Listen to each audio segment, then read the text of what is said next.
Notre-Dame de France et de Arras, Merville par l'association Amitié Solidarité.com au singulier. Bonjour, je m'appelle Raphaël Yodra, j'ai 29 ans et je suis champion de Muay Thai. Et alors, vous venez de? Et du coup, j'ai grandi à côté de Paris, mais là, je viens des Pyrénées où je vis actuellement. Donc j'ai couru 900 km en passant par Clermont-Ferrand et en faisant des détours. Donc depuis les Hautes-Pyrénées, Argelès-Gazost. Alors, depuis 29 jours, et cette course, c'est pour la liberté. Absolument, c'est pour faire face aux pertes de liberté que nous subissons depuis 2 ans. C'est tout ce qui se passe est absolument intolérable et antidémocratique. Donc il faut se lever, il faut refuser toutes leurs mesures. C'est pour ça qu'on se bat, c'est pour ça qu'on fait la course. Et l'origine de l'idée pour faire cette course de la liberté, est-ce qu'il y a un lien sacré dans l'endroit que vous êtes, Lourdes? C'est pas par rapport à Lourdes, c'est par rapport au mythe de Prométhée. Moi, je suis passionné de mythologie et de philosophie. Et le mythe de Prométhée, pour moi, c'est le plus important. Prométhée, qui est le père de l'humanité, son bienfaiteur, qui leur apporte le feu sacré, qui représente le logos, son intellect. Donc c'est ça qu'on veut que les gens retrouvent, leur capacité à penser par eux-mêmes et leur liberté de choix face à la tyrannie qui est représentée par Zeus dans le mythe. Donc levez-vous, prenez conscience, soyez maître de vos vies, gouvernez-vous vous-même. C'est tout le message de la course. Quelle est votre prochaine étape après? Après la basilique, là? Là, on arrive à Basilique Sacré-Cœur et là, la course est terminée aujourd'hui. Et après, je vais reprendre ma vie normale, entre guillemets. Moi, je vis à l'aventure, donc je ne sais pas de quoi demain sera fait. Mais voilà, c'est la fin de l'aventure, en tout cas, tout à l'heure.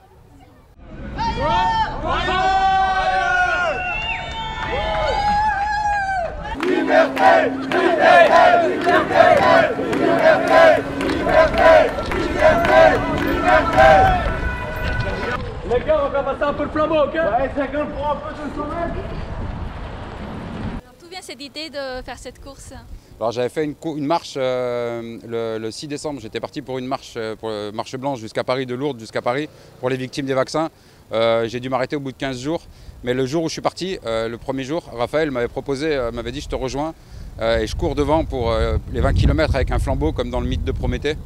Et du coup je lui avais dit oui, pourquoi pas, et puis ça s'est pas fait. Et puis là en février, comme actuellement il vit chez moi, il me dit à un moment, il me dit bon, la course de Prométhée on l'a fait ou pas? Puis on a réfléchi et puis on s'est dit bon, on part pour la course de la liberté. Ouais. Et du coup on n'avait pas de budget, pas de voiture, lui il avait 5 €, moi j'avais 20 € et on a monté 115 jours. Alors c'est avec cette voiture? Avec celle-là, ouais, c'est avec celle-là.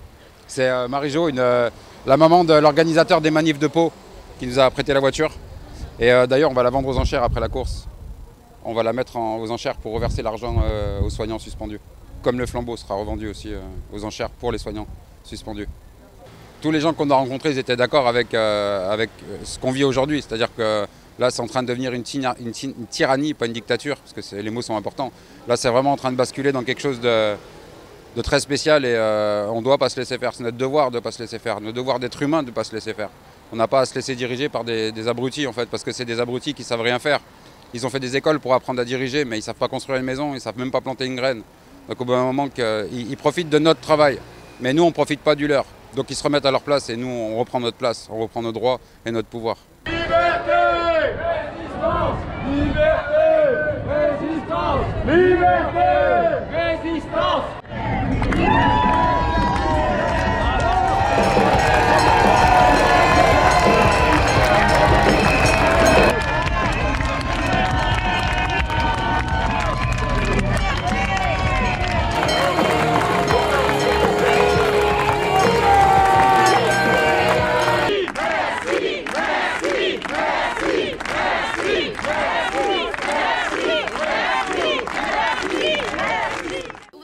La course de la liberté?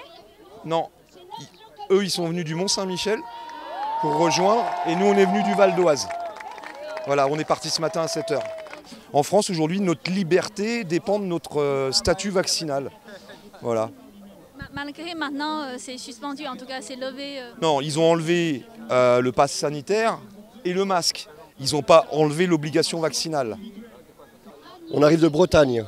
Donc on est venu avec la bougie du Mont-Saint-Michel, de l'archange Michael, du Mont-Saint-Michel pour la liberté, pour notre liberté, pour accueillir Raphaël qui est arrivé de Lourdes et qui a couru pour nos valeurs communes et les valeurs communes à toutes les personnes qui sont actuellement présentes ici et toutes les personnes qui n'ont pas pu venir aussi. Quand vous dites que le pass a été levé, Je ne peux pas dire que le pass a été levé. On a toujours les mêmes sanctions, on a toujours le même regard des gens, on est toujours stigmatisé comme une personne qui n'a pas le laisser-passer.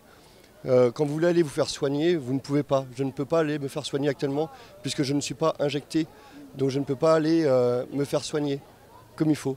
Et là, c'est très grave ce qui se passe. Donc comment on peut demander à des personnes qui sont malades de s'injecter pour aller se faire soigner? Donc voilà, c'est des questions que nos politiques doivent répondre à ces questions-là.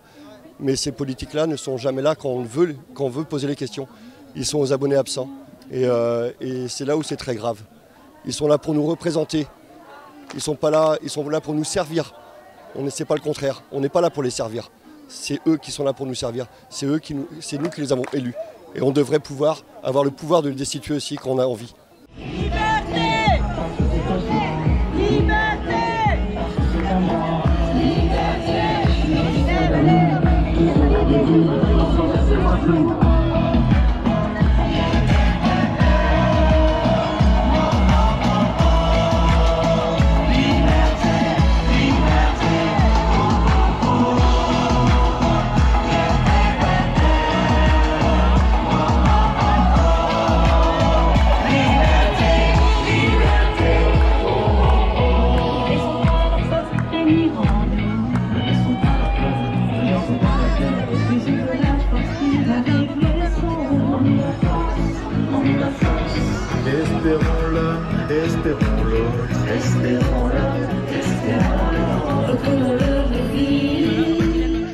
J'ai rejoint le convoi de la liberté en vélo depuis Saint-Nazaire et j'ai fait jusqu'à Orléans en train et après tout en vélo.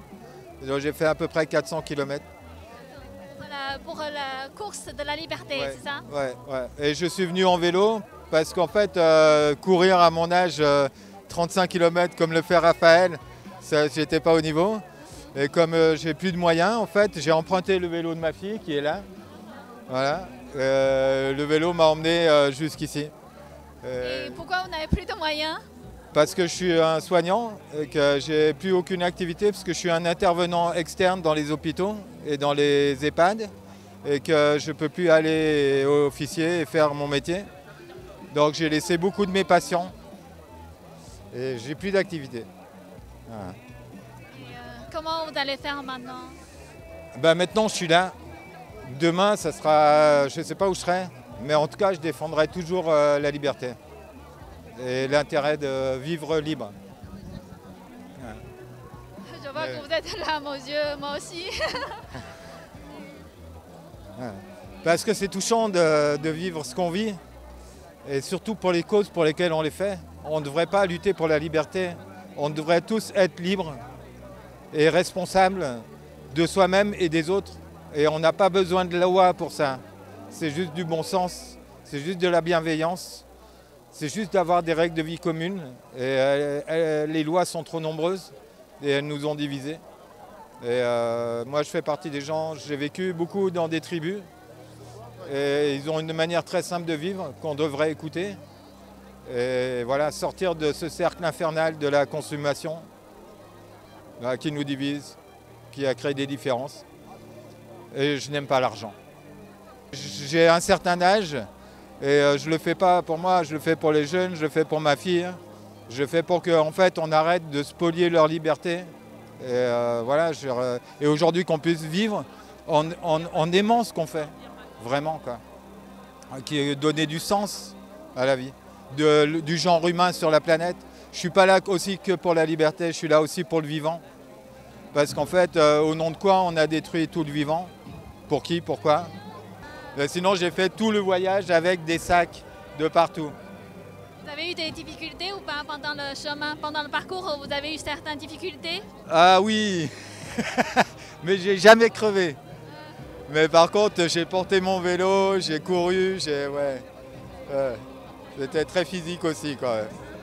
Il y a aussi beaucoup de joie pour arriver ici. Pardon? Beaucoup de joie aussi pour arriver finalement. Ah oui, ouais.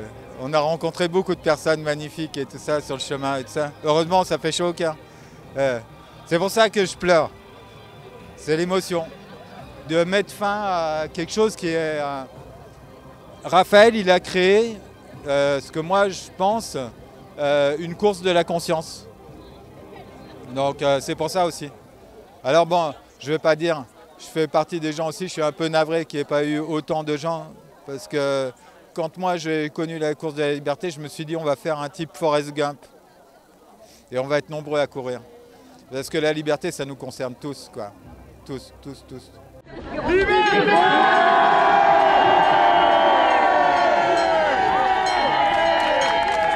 Nous sommes la nation des droits de l'homme, nous sommes la nation de la tolérance, nous sommes la nation des lumières, nous sommes à l'heure de la résistance.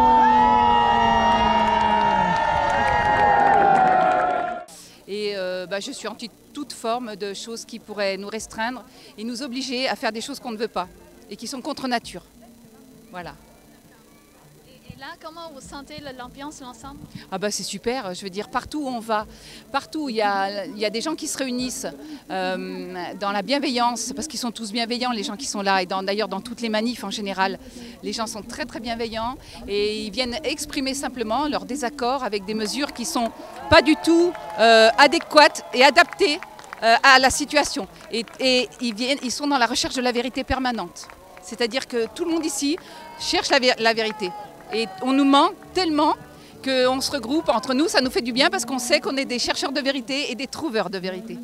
Bah écoutez, à chaque fois qu'il y a un moyen de lutter, c'est toujours un espoir.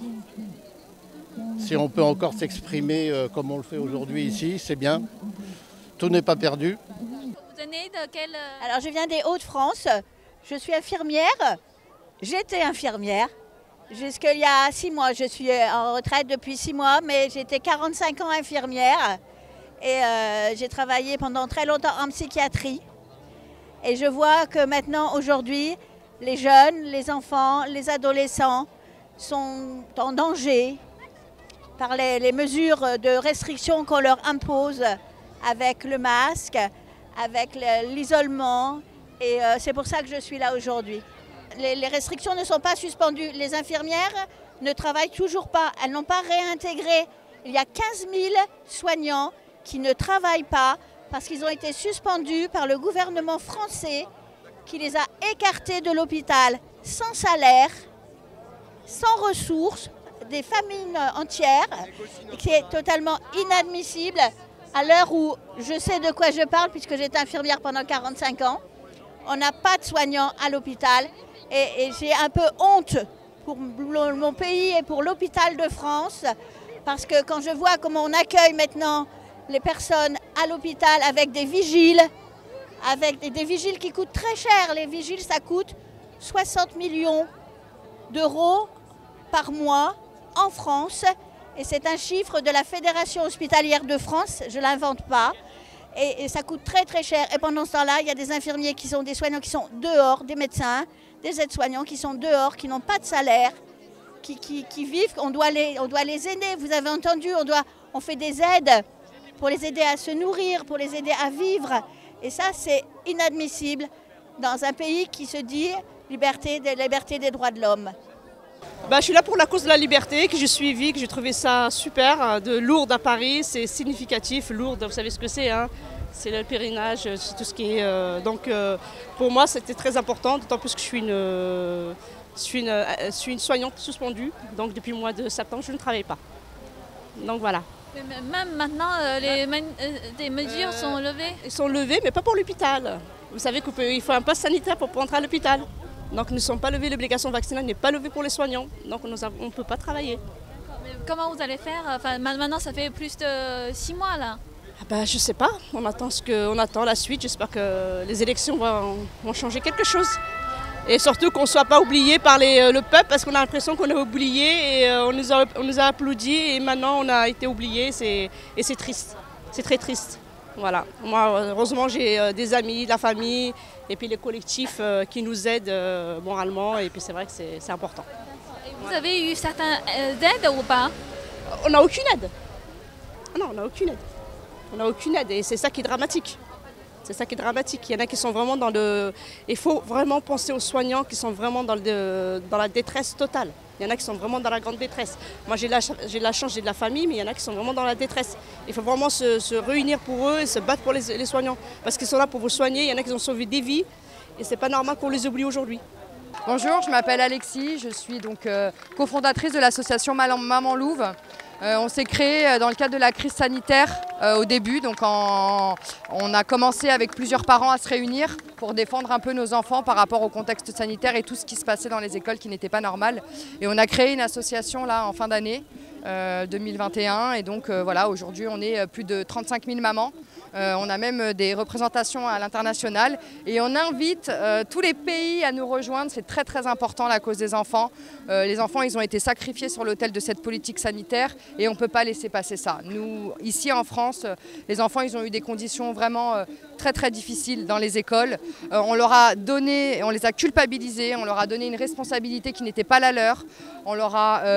On les a stigmatisés en leur demandant de protéger les adultes. On a complètement inversé nos rôles alors que c'est à nous, parents, de prendre nos responsabilités et de les protéger. Voilà.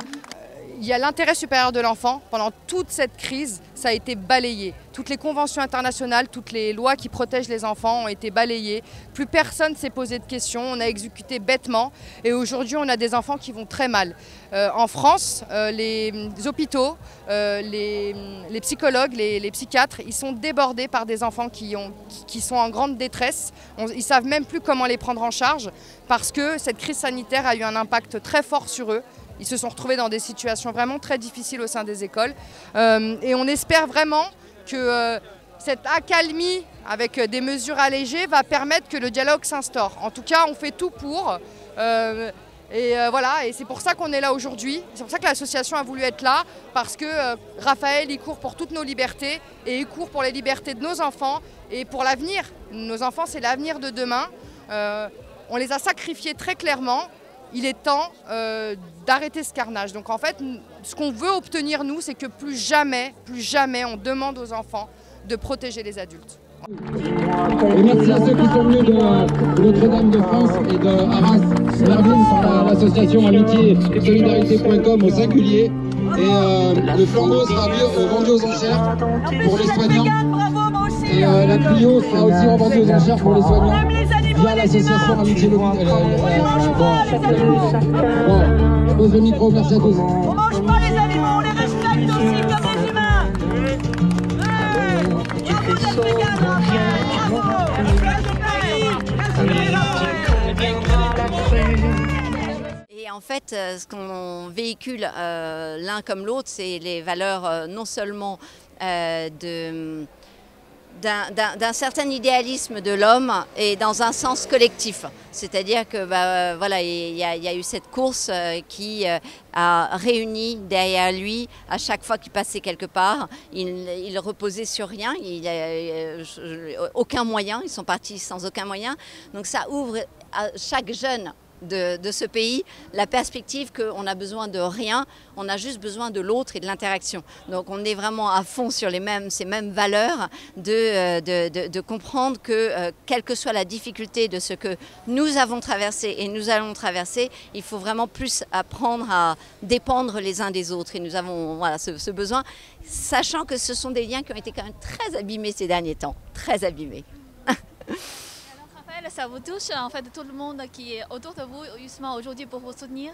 Oui, bien sûr, et surtout l'arrivée d'Alexandra, en fait, qui n'était pas prévue, on l'a su qu'il y a 2 jours, c'est le cadeau de l'arrivée. Elle va faire les derniers kilomètres avec moi, donc c'est fabuleux, voilà. Donc oui, bien sûr, et c'est pour tout le monde que je le fais, c'est pour vous, donc voilà, merci à tout le monde. Ouais. Vous pensez que vraiment toutes ces actions en fait, individuelles ou collectives, ça peut vraiment changer l'environnement de la France? Oui, c'est absolument, c'est exactement ça. C'est-à-dire qu'en fait, ça change la mentalité d'une mentalité terriblement individualiste à considérer que en fait, ce qui importe, c'est mon masque, ma sécurité, mes petits vaccins, et puis qu'importe sur les enfants, et puis qu'importe les soignants suspendus dont personne ne parle. Non, pourquoi? D'ailleurs, j'ai eu des remarques en disant mais pourquoi est-ce que vous parlez de liberté? Pourquoi est-ce que Raphaël fait une course de la liberté. Tout le monde est libre, il est même libre de courir. Oui, c'est une façon de voir les choses. Moi, je considère qu'un pays dans lequel on n'a pas la liberté de travailler, d'exercer, alors qu'on a fait parfois 12 années d'études, et puis c'est pas le nombre d'années d'études qui compte. On peut avoir fait 0 année d'études ou 1 année d'études. Du moment qu'on travaille et qu'on aime son travail et qu'on est important et qu'on le fait bien, et je ne comprends pas cette violence qui est faite à l'homme, aux Français, et qui ne semble préoccuper aucun de nos concitoyens. C'est une situation parfaitement intolérable et inadmissible. Et de la même façon, l'hypocrisie aussi qu'on a dans certaines écoles de dire c'est pas grave, on n'a plus de masque, mais en revanche, s'il y a un cas contact dans la classe et que vous n'aviez pas de masque, vous retournez à la maison. Bilan de l'opération, et c'est ce qu'on a vu aussi, c'est des parents qui demandent aux enfants de mettre le masque alors que le masque est supprimé. Tout cela, ce sont autant d'agressions faites aux hommes, que ce soit des enfants ou des adultes, et on ne peut pas supporter cela aujourd'hui. Il est urgent que voilà, nous soyons là aujourd'hui à véhiculer ces valeurs d'effort collectif pour faire revenir l'humanité partout, dans tous les niveaux de la société. Comme vous dites, il y a très peu de jeunes justement qui participent en général, ce que j'ai constaté. Pourquoi vous êtes aussi si jeune mais ouais, moi je suis pas si jeune, j'ai 29 ans quand même, j'estime être un homme dans la pleine force de l'âge. Mais oui, c'est très triste que la tranche des 16-25 ans ne soit pas révoltée. Même pendant les manifestations, ils nous narguent depuis les terrasses de café. Je pense qu'ils sont déconnectés. En fait, on vit dans une époque qui est inhumaine depuis très longtemps avec les écrans et tout ça. Ils sont plus connectés à la réalité, à la nature, à la terre. Et c'est ce qui fait qu'ils ne réagissent pas, c'est malheureux. Mais il y en a quelques-uns, on a Théo ici qui a 16 ans, regardez, on a Théo voilà, qui m'a rejoint sur les derniers jours. Il y en a eu quelques-uns, mais malheureusement trop peu. Voilà. Oui. Quelques messages pour les jeunes comme vous? Du coup, c'était bien, mais surtout, c'est bien d'être contre, mais il faut aussi se mobiliser à un moment et montrer qu'on est contre, parce que si on subit et qu'on dit rien, rien ne changera. Et du coup, il faut vraiment agir, parce que être contre, ça suffit pas, il faut agir et montrer qu'on est vraiment contre et qu'on est prêt à se battre pour. Yes. Alors pour cette course de la liberté, on a été rejoindre Raphaël il y a à peu près 15 jours, on a fait 2 étapes avec lui au Mont Ventoux. On est venu avec 4 amis palois, on a amené des vélos, donc on était 5 cyclistes. Et on a accompagné Raphaël sur 2 étapes, une étape de 35 km, une autre de 33 à peu près. Mais honnêtement là, avec la flamme de Prométhée et le flambeau qu'il a porté jusqu'ici, qu'on a porté d'ailleurs pendant l'étape où on a fait un vélo avec lui, c'est vraiment une belle symbolique. En tout cas, c'est vraiment pour exprimer qu'il faut absolument qu'on sorte dans la période qu'on traverse depuis bien trop longtemps, à savoir un asservissement un petit peu de la personne, une privation de notre libre arbitre, de nos capacités décisionnelles, de nos capacités de réflexion, etc. Et je pense qu'aujourd'hui, on est vraiment dans une situation où on fait du mal aux gens, de manière volontaire ou pas, j'en sais rien. Je pense que c'est quand même un petit peu volontaire parce que les personnes qui font ça... je veux dire, elles ont quand même fait des études, elles savent un petit peu comment fonctionne l'être humain et je pense qu'agir avec une telle dureté, une telle attitude néfaste, je pense que c'est intentionnel. Donc c'est vrai que nous, on souhaite de tout cœur que tout à chacun puisse reprendre un petit peu le contrôle de qui il est et qu'il sache au fond de lui ce qui est de bon pour lui ou pas bon pour lui et qu'il puisse agir du moment qu'il ne fait pas de mal aux autres. L'important, c'est de se faire le bien qu'on estime devoir se faire. Voilà un petit peu.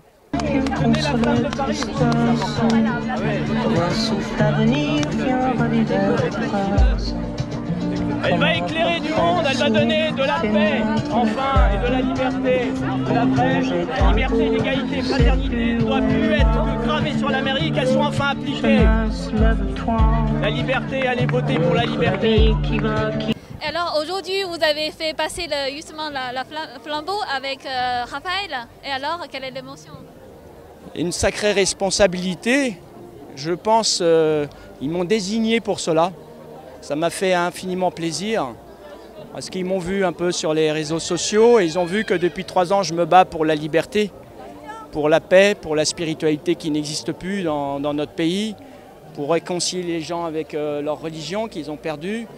Aujourd'hui, on est au Sacré-Cœur et on a fait un transfert. Raphaël Yodra est venu il a fait 900 km en partant de Lourdes, vous le savez. Il y a d'autres personnes qui sont parties du Mont Saint-Michel, d'autres de la cathédrale d'Arras. c'est un énorme symbole de fraternité. Et Raphaël donc a allumé la flamme de Paris, la flamme de la liberté, le symbole de la lumière. Et il faut qu'on se réconcilie en fait avec la flamme divine. Pourquoi je mets ce costume? Parce que Jésus a exprimé il y a 2000 ans, ou d'autres prophètes, que seul l'amour est la meilleure lumière pour tout, peut guérir de tout. On n'a pas besoin de vaccin ou quoi que ce soit. C'est pour ça qu'il a dérangé. Là, c'est une fusion d'amour qui est venue de France entière. Ça se ressent. Donc aujourd'hui, c'est le symbole de Prométhée, cette lumière qui m'a été apportée par Raphaël. C'est un don de Dieu, c'est un cadeau du ciel pour donner un espoir aux gens. Ce que je dis souvent, regardez sur toutes les mairies, il a marqué liberté, égalité, fraternité. Qu'elle soit enfin pas uniquement gravée, qu'elle soit appliquée. Je pense que tout le monde soutient la course pour la liberté. Et je la soutiens et j'encourage à ce que ça soit le début d'une énorme course pour la liberté de tout le peuple français et de beaucoup d'autres peuples. Voilà. Il y a toute une symbolique.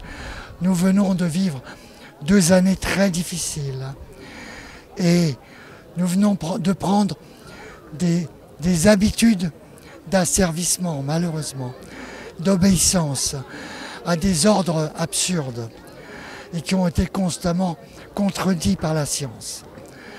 Et donc, ici, je ne sais pas si vous m'avez entendu tout à l'heure, mais je viens encourager tous les Français à lutter activement pour la liberté. Et comment? Eh bien, en allant tous voter au mois d'avril. Tous voter. C'est-à-dire 0 abstention. 0. Parce que si il y a de l'abstention, effectivement, ce gouvernement va continuer à faire détruire ce pays. Mais s'il n'y a pas d'abstention, il y aura un autre gouvernement et qui sera forcément pas aussi préjudiciable et nocif pour le pays.